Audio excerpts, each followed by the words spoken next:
अगर oxygen present है, ठीक है, जैसे अगर हम सांस ले रहे हैं और ऑक्सीजन प्रेजेंट है, तब हमारे प्रोडक्ट्स क्या बनेंगे, पायरुवेट से क्या बनेगा, carbon dioxide, water and energy.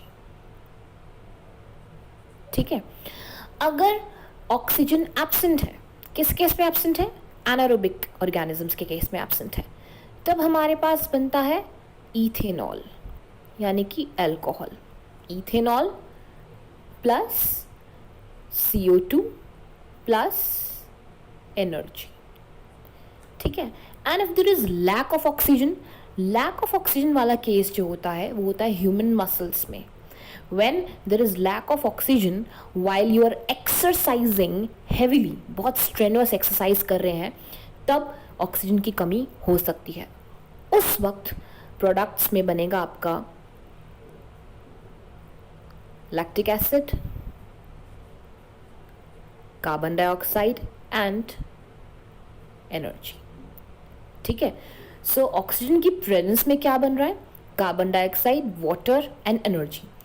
Aerobic के केस में, एरोबिक रेस्पिरेशन के केस में जो एनर्जी बन रही है ये बहुत ज़्यादा अमाउंट में प्रोड्यूस होती है इन दिस स्टेप।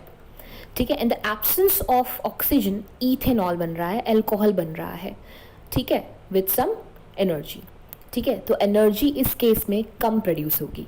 सिमिलरली जब मसल्स में एनारोबिक रेस्पिरेशन होता है due to lack of oxygen, तब लैक्टिक एसिड बनता है। ठीक है, विद CO2 एंड एनर्जी।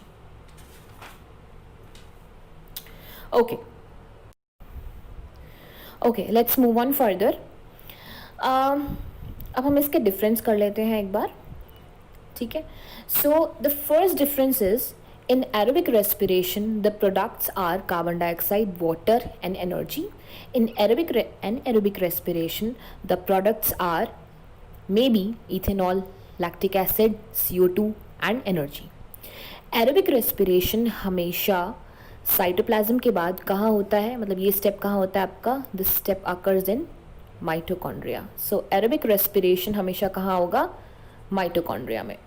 लेकिन एनारोबिक रेस्पिरेशन और respiration in absence of oxygen ये आपका होगा साइटोप्लाज्म में। ठीक है।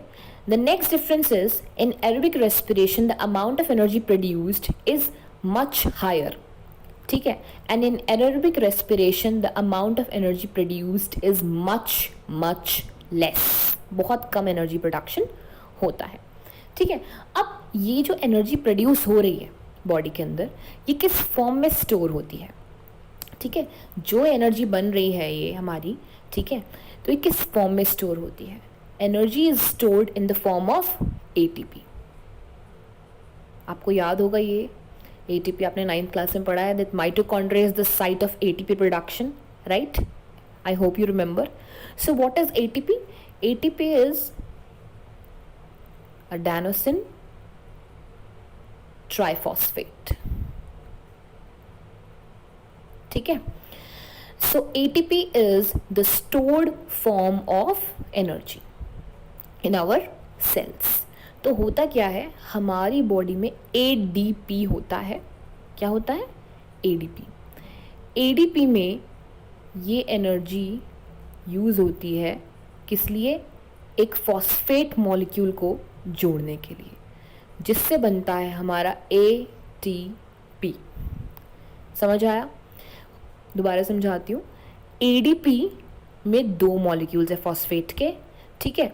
फिर इसमें एक फॉस्फेट का मॉलिक्यूल और जोड़ दिया जाता है, लेकिन ये फॉस्फेट का मॉलिक्यूल जोड़ने के लिए हमें चाहिए a lot of energy. So ये जो एनर्जी प्रोड्यूस हुई हमारी इन स्टेप्स में, this energy is used to join 1 molecule of phosphate to 1 molecule of ADP to form ATP। 2 phosphate थे, अब कितने हो गए? 3। So this is the stored form of energy which can be used whenever we require। जब भी हमें ज़रूरत है तो एनर्जी हम किस फॉर्म में यूज़ करते हैं, किसको लेके यूज़ करते हैं? ATP को। ठीक है।